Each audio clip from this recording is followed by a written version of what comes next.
The sleek, crystalline ships of the Galactic hegemony slipped through the Kuiper Belt like ghosts, their advanced cloaking systems making them nearly invisible to all but the most sophisticated detection systems. Inside the lead vessel, Commander Vextal studied the holographic display of the small blue-green planet with poorly concealed disdain. Another backwater world, he muttered, his triple-jointed fingers dancing across the control panel. They haven't even established a proper lunar colony yet. The ship's artificial intelligence processed the scanned data, highlighting key points of interest across Earth's surface. Military bases, nuclear facilities, and space launch sites appeared as glowing red dots on the display. The AI's assessment was clear. Earth was a Category 3 civilization, barely worth the hegemony's notice. But in an underground facility beneath the Rocky Mountains, Dr. Amanda Hayes was about to prove that assessment catastrophically wrong. "Sir, you need to see this," she called out, her voice echoing through the dimly lit laboratory. General Marcus Davidson strode over, his combat boots making heavy sounds against the metal floor. The veteran officer had learned long ago to trust Dr. Hayes' instincts. "What have you found?" he asked, leaning over her shoulder to study the complex array of quantum readings displayed on her monitor. "These gravitational fluctuations aren't natural," she explained, pointing to a series of wave patterns. "They're too regular, too precise. Something's out there, using technology we've never seen before." The general's expression hardened. "Hostile." "Unknown," she replied. "But they're trying very hard not to be seen. That usually isn't a good sign." Above them, through layers of mountain and steel, the hegemony ships continued their survey, completely unaware that their presence had been detected. Commander Vextal was preparing his report for the military council, already composing phrases like "minimal resistance expected" and "standard conquest protocols recommended." In the following days, Dr. Hayes' discovery sparked a silent mobilization, unlike anything in Earth's history. While the public remained unaware, military commands worldwide received encrypted communications about her findings. In secret facilities across the globe, experimental weapons were brought out of storage, and quantum research projects were given emergency priority status. The most interesting thing, Dr. Hayes explained to a room full of military leaders a week later, is what they don't seem to know about. Her presentation showed the results of years of classified research into quantum tunneling technology. Their ships use conventional physics. Advanced, yes, but conventional. They've completely missed the quantum applications we've been developing. Admiral Sarah Chen, who had been quietly preparing the Pacific Fleet for an extraterrestrial threat since the first hints of strange activity 3 months ago, leaned forward. "Can we use that?" Dr. Hayes' smile was both brilliant and slightly terrifying. "Oh yes, their shields, their weapons, their entire defense systems, they're all based on classical physics. They have no idea what we're about to hit them with." In orbit, the hegemony's scout ships were completing their final surveys. Their databases categorized Earth's military capabilities with clinical precision. Nuclear weapons, primitive. Space forces, negligible. Naval forces, irrelevant against space-based weapons. Air forces, easily neutralized. Not a single scan detected the quantum signature of Dr. Hayes' work, because they weren't looking for something they believed impossible for a lesser species to achieve. As the scout ships prepared to return to the hegemony with their report, General Davidson stood in the control room of the mountain facility, watching Dr. Hayes and her team make final adjustments to their equipment. "How long before they come back?" he asked. "Based on their movement patterns, a month, maybe 2, she replied, not looking up from her work. "They'll return with a bigger force, expecting us to be easy prey." The general's weathered face showed a hint of a smile. "They're in for one hell of a surprise." "Yes," Dr. Hayes agreed, finally looking up.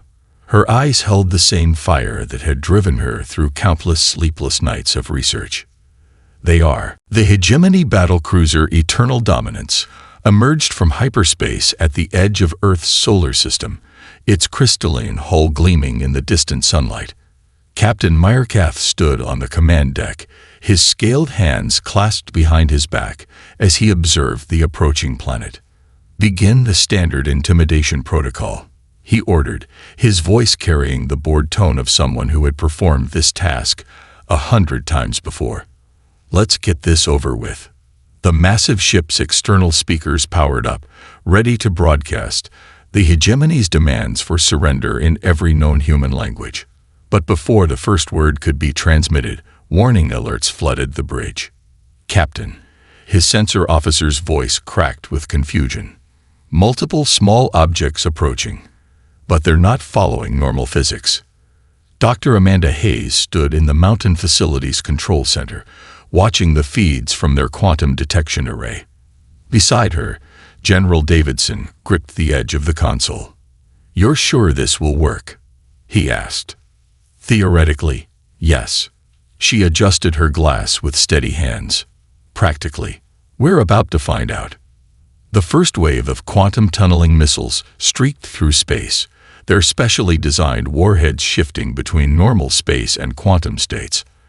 On the hegemony ship, the crew watched in bewilderment as their advanced tracking systems failed to lock onto the approaching weapons. "Impossible," Captain Meyerkath whispered as the missiles simply phased through his ship's supposedly impenetrable shields. "They're just primitives." Those were his last words before the first detonation rocked the mighty vessel. Back on Earth, military commands worldwide watched through various sensors as the battle unfolded. The hegemony ship, despite its impressive size and technology, found itself unable to counter weapons that operated on principles its creators had never imagined. "Their shields are based on deflection," Dr. Hayes explained to the gathered officials, her voice steady despite the tension in the room. "But you can't deflect something that exists in multiple quantum states simultaneously. It's like trying to stop a ghost with a wall." The battlecruiser's hull began to break apart, its crystalline structure shattering under impacts it was never designed to withstand. In its final moments, the ship managed to launch a distress signal toward hegemony space. "They'll be back," General Davidson said, watching the debris field expand on their screens. "And next time, they'll bring an armada." Dr. Hayes nodded, already moving to her next set of calculations. "Good. That gives us time to prepare the rest of our surprises." In the aftermath of the battle, teams of specialized spacecraft launched from Earth, collecting pieces of the destroyed alien vessel. Each fragment would be studied, analyzed, and used to further enhance Earth's defenses. The hegemony's distress signal reached their nearest military base 3 days later. The base commander, upon reviewing the fragmented data from the destroyed ship, initially assumed the sensor logs were corrupted. How could a pre-FTL civilization possess weapons that violated the known laws of physics? Grand Admiral Zixthar received the report in his private chamber aboard the hegemony's capital ship. His multiple eyes narrowed as he studied the information, his pride turning to cold anger. "Prepare the invasion fleet," he commanded through the ship's communication system. "We will give these humans 1 standard month to surrender, as protocol demands. Then we will show them the true meaning of hegemony power." Meanwhile, in laboratories and military bases across Earth, humanity was far from idle. Dr. Hayes' quantum tunneling technology was being rapidly adapted for everything from fighter jets to orbital platforms. The nations of Earth, faced with an external threat, set aside their differences with unprecedented speed. "They think they're being merciful," Dr. Hayes said to General Davidson as they watched teams of scientists and engineers working around the clock. "Giving us a month to consider our surrender." The general's reply carried the weight of human history. They have no idea what humans can accomplish in a month when our backs are against the wall. 23 days until the hegemony's deadline, and the underground mountain facility had transformed into a global command center. Dr. Amanda Hayes walked through the bustling corridors, her steps quick and purposeful, as she made her way to the latest emergency meeting. The Russians just confirmed their quantum retrofit is complete. General Davidson fell into step beside her, holding a tablet displaying real-time updates from around the world. Their entire northern fleet is now compatible with your technology. The Chinese, she asked, not breaking stride. Finished yesterday. Their orbital platforms are already running the new systems. They entered the command center, where representatives from every major military power on Earth had gathered. The room hummed with dozens of languages, all united by a single purpose: survival.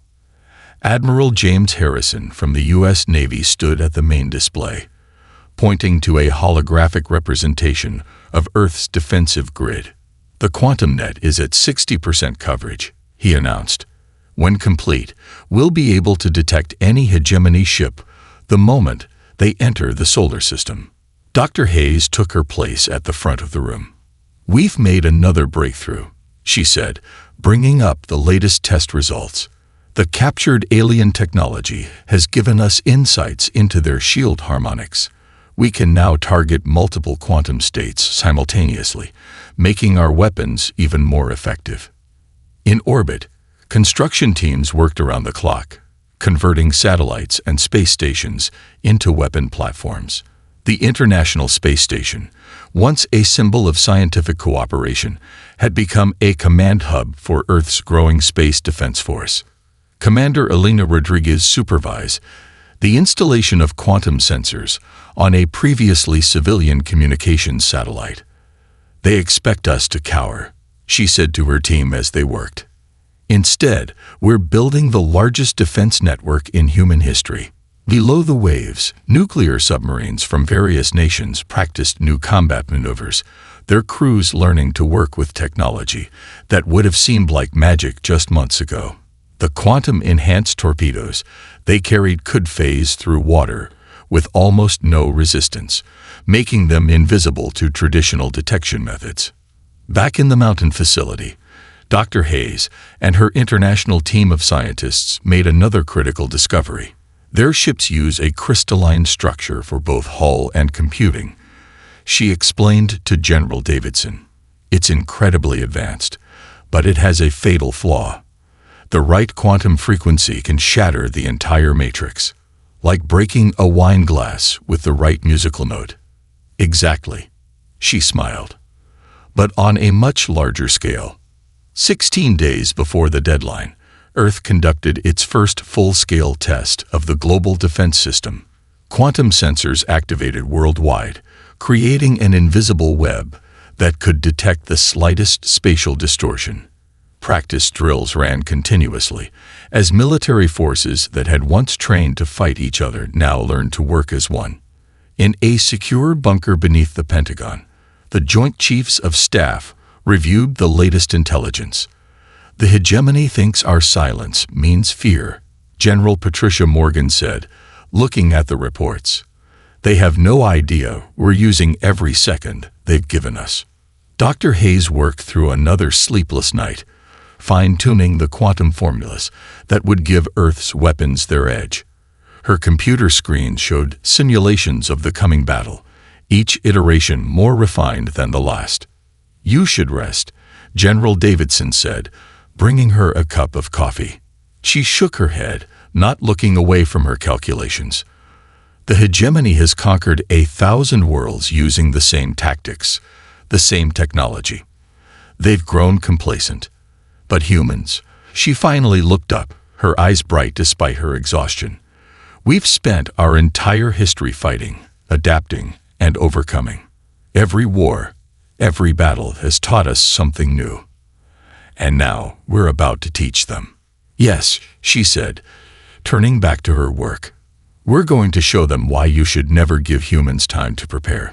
Because we don't just prepare, we innovate, we adapt, and we create things our enemies can't even imagine.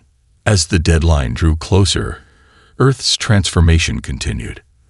The planet that the hegemony had dismissed as primitive was becoming something unprecedented, a world united not by conquest or treaty, but by the unshakable will to survive and win. The hegemony fleet dropped out of hyperspace like a storm of crystalline thunder, 100 warships strong. Their formation was perfect, a testament to thousands of years of military doctrine. Grand Admiral Zixthar stood on his command ship's bridge, his multiple eyes gleaming with anticipated victory. "Launch the first wave," he ordered. "Show these primitives the price of defiance." In the Mountain Facilities Command Center, Dr. Amanda Hayes watched the quantum sensor feeds light up. "They're exactly where we predicted," she said, her voice steady despite the weight of the moment. "Implementing Battle Plan Delta." General Davidson nodded and activated the Global Command Network. "All units, execute primary defense protocol." This is not a drill. The first shot of the battle wasn't fired by the mighty hegemony fleet. Instead, it came from the U.S. Barracuda, a nuclear submarine hidden in the Atlantic's depths.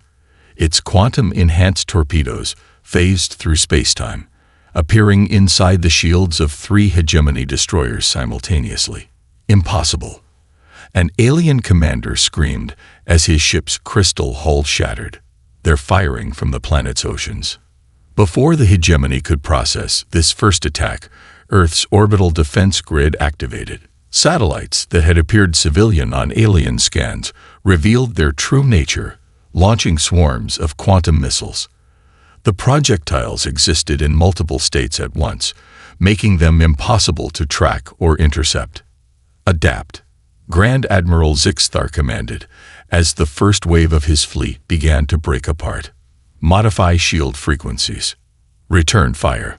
The hegemony ships launched their counterattack, filling space with energy beams and plasma torpedoes. But Earth had another surprise waiting. The quantum net, now operating at full capacity, created micro-wormholes that swallowed the alien attacks and redirected them back at their sources. Dr. Hayes monitored the battle from her station, making real-time adjustments to the quantum field calculations. "Their shields are adapting," she reported, "but they can only defend against one quantum state at a time. Launch secondary weapons." From hidden silos across Earth's surface, a new wave of missiles emerged. These carried Dr. Hayes' latest innovation, warheads that could shift through 7 different quantum states in microseconds. The hegemony ships, already struggling to adapt to the first wave of attacks, found themselves overwhelmed. "This is tactically impossible," Zixthar's strategic officer protested as another squadron of ships dissolved into crystal fragments. "They're using combat patterns that violate every known rule of space warfare." In the skies above Earth, Squadron Leader Jennifer Martins led the first wing of quantum-modified F-35s into battle. The fighter jets, now capable of partial phase shifting, danced through the hegemony's formation like ghosts. "Remember your training," she called to her pilots as they engage. "They think in straight lines. We don't have to." The human fighters proved impossible to target, their quantum states fluctuating too rapidly for alien targeting systems to lock on. Meanwhile, their modified weapons found their marks with devastating precision. Back in the command center, General Davidson watched as the mighty hegemony fleet began to crumble. "They're breaking formation," he announced. "Their command structure can't handle unexpected situations." Dr. Hayes nodded, her fingers flying over her control panel. "They've spent too long fighting enemies who play by their rules. Humanity has never had that luxury." The battle reached its crescendo as the remaining hegemony ships attempted to regroup. But Earth's forces, coordinating through the quantum net, struck from all directions at once. Submarines launched attacks from below, fighters struck from above, and the orbital grid maintained a constant barrage.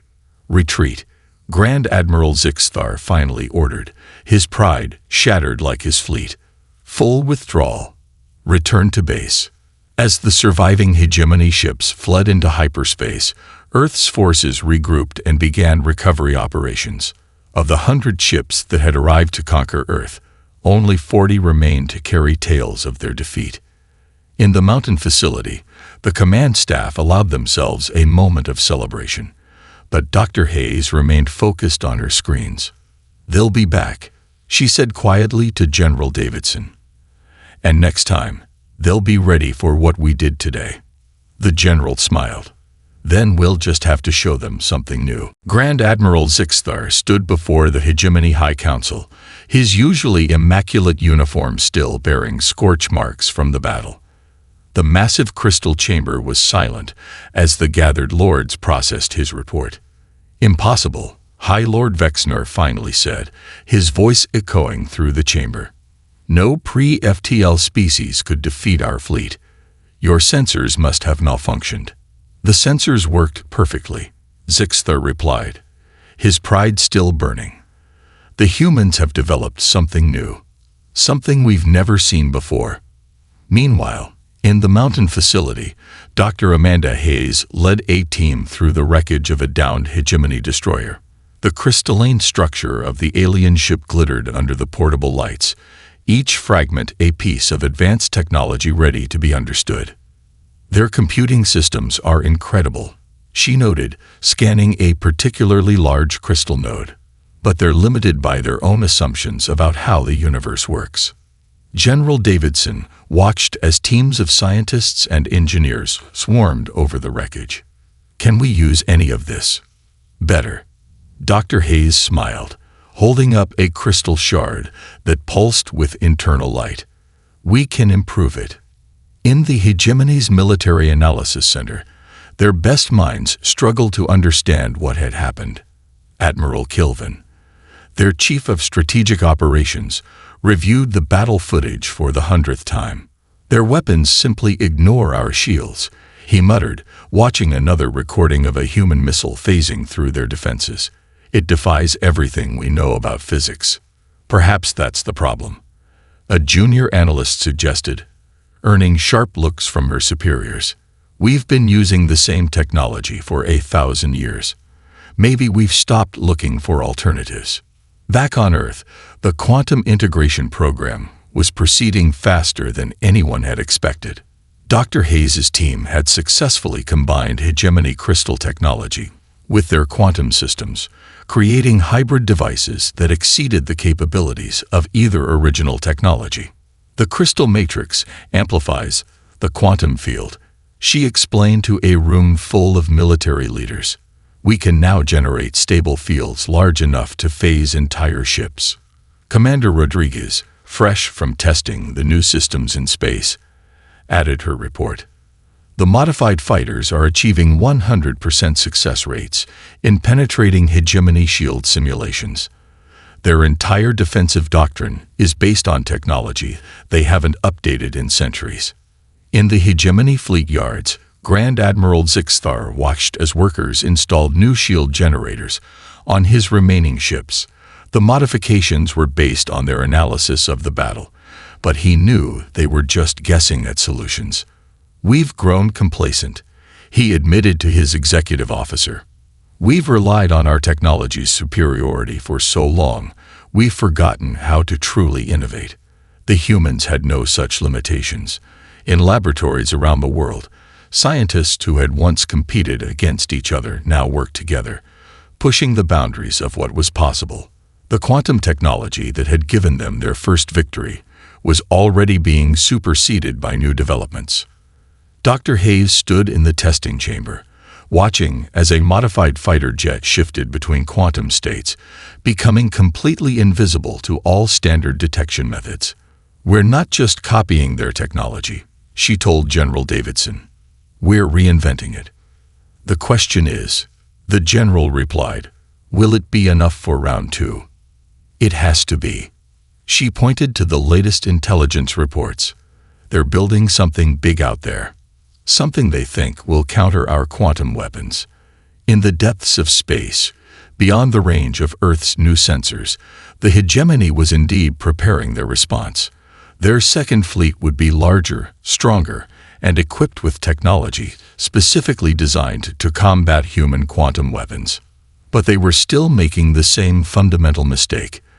They were fighting the last battle, preparing for what humanity had already done. They didn't understand that humans never stopped evolving, never stopped innovating. They think they can catch up to us, Dr. Hayes said, as she reviewed the latest quantum field calculations. But they don't realize we're not standing still. General Davidson nodded, understanding the truth of her words. The hegemony was about to learn another harsh lesson. While they had spent centuries perfecting a single way of war, humanity had never stopped learning new ones. Dr. Amanda Hayes stood before the newly constructed quantum drive core, its crystal-enhanced matrix humming with power.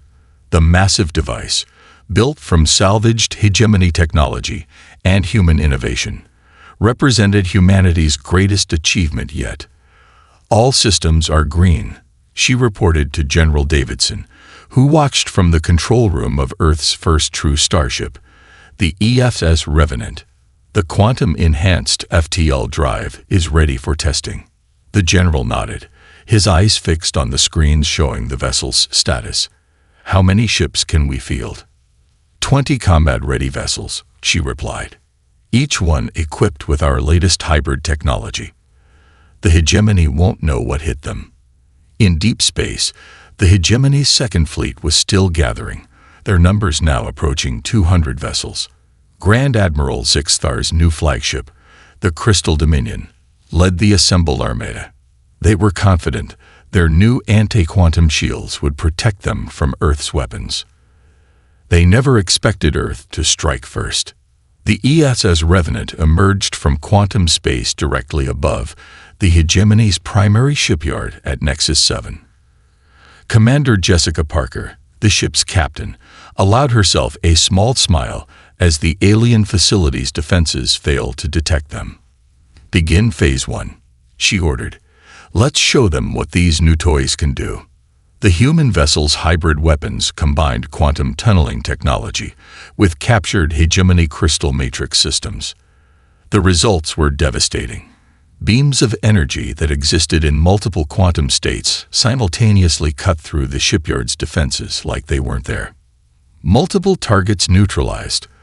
The weapons officer reported as construction bays exploded into crystalline shards. No return fire. They still can't see us. Across the hegemony's territory, similar scenes played out. The ESS Harbinger struck a major supply depot. The ESS Thunderchild disabled a command center. Each human ship appeared and vanished like ghosts, leaving destruction in their wake. In the hegemony High Council chamber, alarms blared as reports flooded in. High Lord Vexnor's voice shook with rage. "How are they doing this? They're supposed to be primitives." Dr. Hayes monitored the operations from Earth's new Space Command Center. "The quantum navigation system is working better than expected," she noted. "Our ships can strike anywhere in their territory with perfect precision." General Davidson watched the tactical display as more green dots, representing Earth ships, appeared and disappeared across hegemony space. "We're not just hitting military targets," he observed. "No," she agreed. "Every installation we destroy sends a message. They're not safe anywhere." On the Crystal Dominion, Grand Admiral Zixthar received the news of each attack with growing horror. His mighty fleet, gathered to crush Earth, was now scattered across space trying to protect vital installations from an enemy they couldn't track or intercept. "How?" he demanded of his strategic officers. "How are they operating so far from their homeworld? They didn't even have space travel a few months ago." Commander Parker led the Revenant through another perfect strike, this time against a major communications hub. Her crew, though new to space combat, moved with the confidence born of intensive training and superior technology. "Target neutralized," she reported back to Earth, moving to next objective. The hegemony's response grew more desperate with each attack. They tried to predict where the human ships would strike next, but Earth's forces showed no pattern, no predictable strategy they could counter. "They fight like raiders," Admiral Kilvin observed during an emergency council meeting. "But with technology that surpasses our own. We built our empire on overwhelming force. They're using precision and surprise instead." Dr. Hayes and her team continued to monitor and adjust their systems, making improvements even as the campaign continued. "The beautiful thing," she explained to General Davidson, "is that every piece of their technology we destroy gives us more data on how to beat the rest of it." As the days passed, the hegemony's mighty war machine began to show cracks.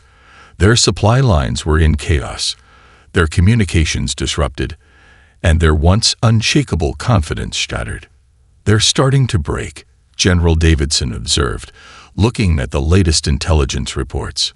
"Their entire military structure is based on rigid command and control. We're not just destroying their facilities, we're destroying their ability to fight back." Dr. Hayes nodded, already working on the next innovation. "And we're just getting started." The Crystal Dominion shuddered as another human strike force emerged from quantum space, their hybrid weapons already firing. Grand Admiral Zixthar watched in growing horror as 3 more of his ships shattered into crystalline fragments.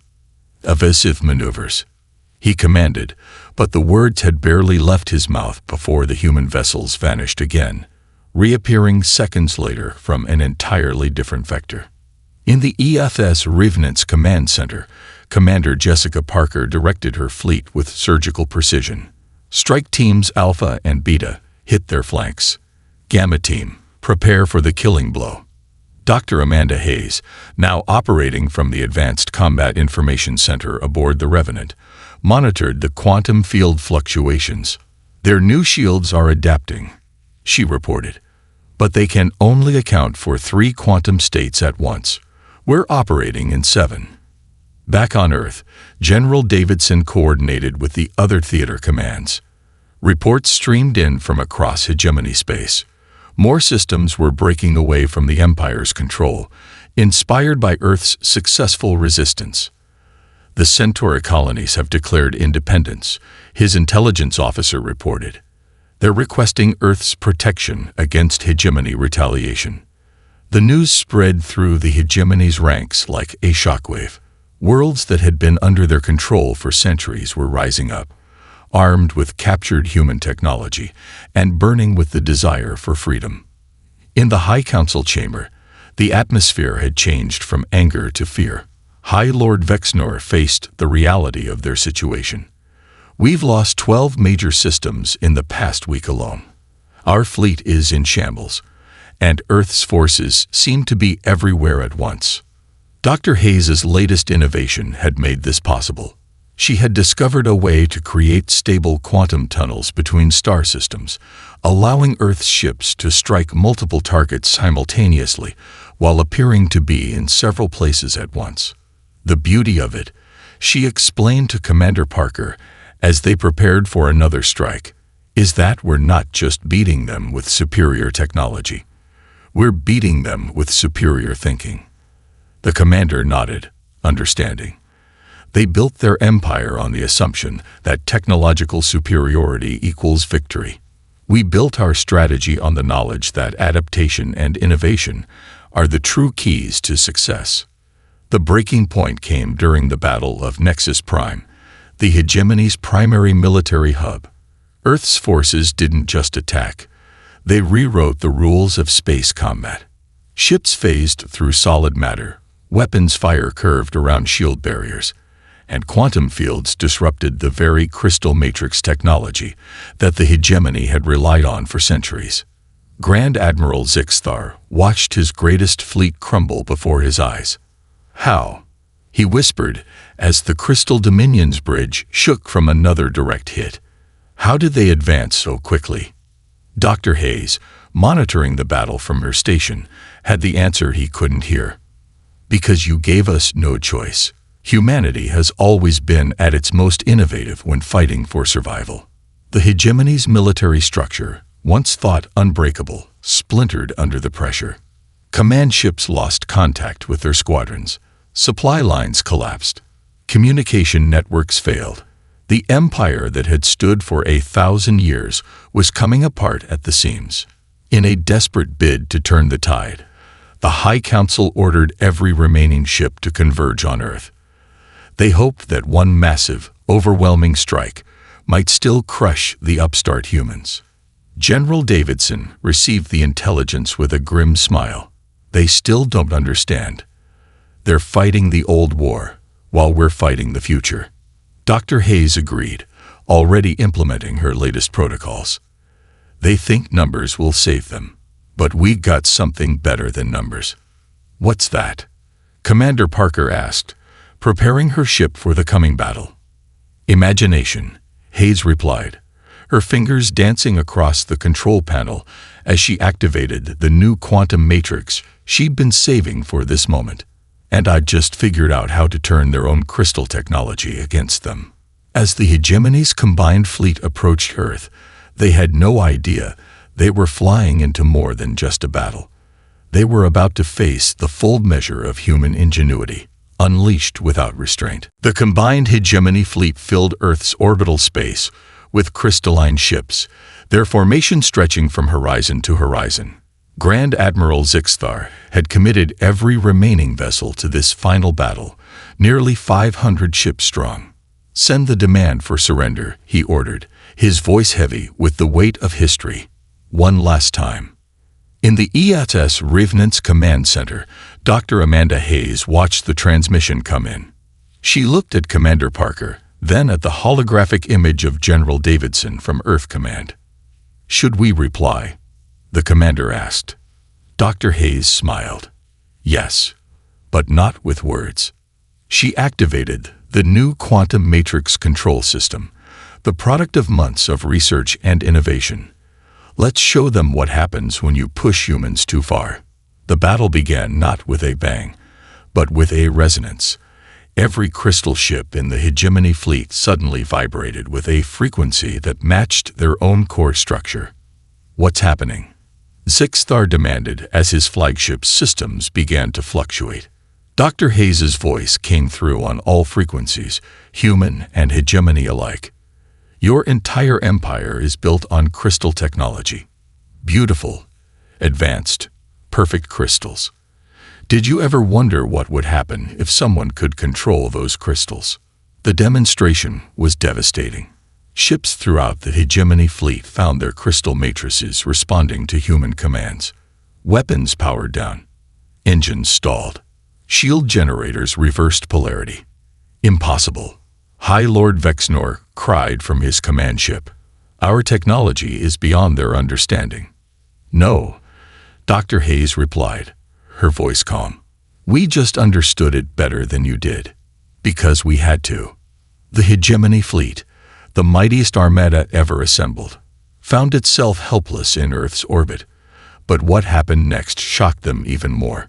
We're not going to destroy you, General Davidson announced on all channels. We could, but that's not who we are. Commander Parker gave the order, and Earth's ships moved into formation around the paralyzed Hegemony fleet, not to attack, but to protect. You came to our world expecting to find savages, Dr. Hayes continued. Instead, you found something you'd forgotten. A species that never stopped learning, never stopped growing. We don't want your empire. We want something better. From the Crystal Dominion's bridge, Grand Admiral Zixthar watched in astonishment as Earth ships began escorting his vessels to safe positions. I don't understand, he said. You have us at your mercy. Exactly, General Davidson replied. And we choose mercy. Because that's the real difference between us. You built an empire on fear. We want to build a future on understanding. The peace negotiations that followed changed the galaxy forever. The Hegemony transformed from an empire into a cooperative alliance, with Earth taking a leading role not through force, but through innovation and diplomacy. Dr. Hayes found herself working with the very scientists who had once dismissed human technology as primitive. Together, they began exploring new possibilities that neither civilization had imagined alone. "It's strange," she said to General Davidson months later, standing on the observation deck of the New Earth Hegemony Research Station. "They came to conquer us, but in the end, we conquered something far more important." "What's that?" he asked. "The idea that power only comes through dominance," she replied, watching ships from a dozen worlds pass by below. "We showed them their strength in cooperation, in sharing knowledge rather than hoarding it." Commander Parker, now Admiral Parker, led the first joint fleet patrols, human and hegemony ships flying together, protecting the peace they had all learned to value. The galaxy watched and learned from the example. The species that had been dismissed as primitives had not only defeated an empire, they had shown a better way forward. Other worlds, inspired by Earth's example, began their own programs of innovation and cooperation. Grand Admiral Zixfar, in his final address to the new Alliance Council, summed up the lesson that would echo through history. "We came to Earth expecting to find another conquest. Instead, we found our future. The humans taught us that true power lies not in the ability to destroy, but in the wisdom to know when not to." Dr. Hayes, listening to his speech, added her own silent conclusion. Humanity had proven itself not just through victory in battle, but through victory over the very idea of empire itself. They had replaced dominance with partnership, fear with hope, and in doing so, had changed the stars themselves.